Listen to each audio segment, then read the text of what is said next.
the most common questions that people ask us about planting herbs. They want to know if they can plant herbs in a pot. Well, yes, you can. Here's my pot from last year, and this is exactly how it looks today on March 30th. You can see that a lot of my herbs actually survived over the winter, even though I didn't take any extra precautions. And I crammed this pot full. It's maybe 12 inches in diameter. I had oregano, rosemary, dill, parsley, mint, and I also had basil in there in the summer, but that of course did not survive the winter. So you can see, even in that 12-inch space, I got a lot of growing efficiency.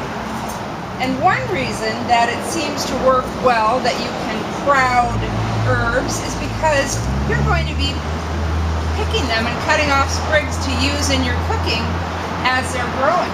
So nothing is going to get super big and bushy as long as you're doing a lot of cooking. Let me show you something on an herb tag.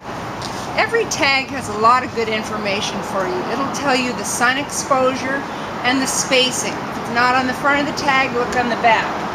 But when it comes to planting herbs in pots, we just disregard that spacing. We cram them. About 4 inches apart seems to be just fine. So now Linda is pruning our plants. And so many of these things just survived. I'm not going to replant the mint, the rosemary, the oregano, or the parsley, but we will tuck in some new dill, some sage, which I didn't have last year, and some chives. And you can see that my plant pot sits on a deck underneath a big loose maple and a bunch of other trees, so I have a lot of tree debris in here.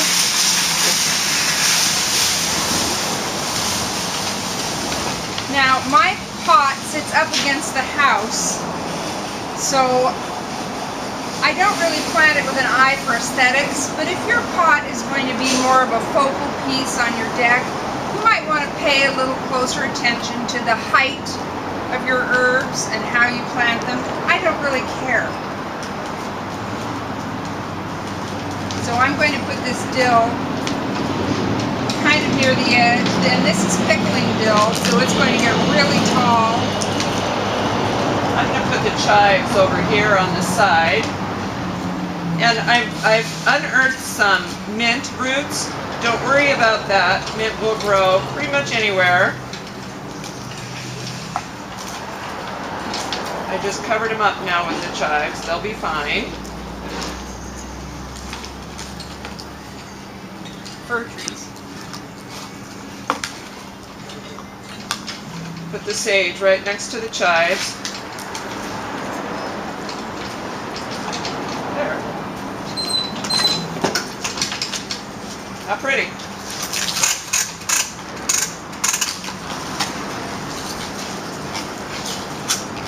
And my pot's good to go for another season. So easy.